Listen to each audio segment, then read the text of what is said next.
مردوں کو ثواب پہنچانے کے لیے قربانی کرنا جائز ہے۔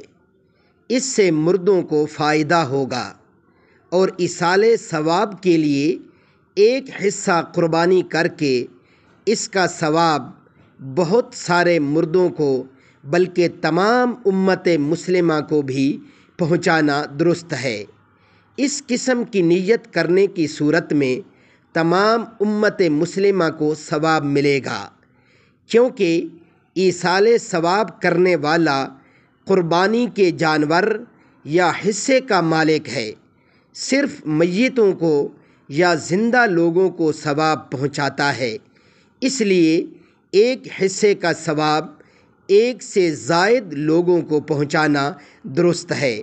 لیکن یہاں ایک شرعی مسئلہ یاد رکھیں کہ اگر میت نے قربانی کرنے کی وصیت کی تو اس میں ایک حصہ ایک آدمی کی طرف سے ہوگا، ایک حصے میں ایک سے زائد آدمیوں کی نیت کرنا جائز نہیں ہوگا۔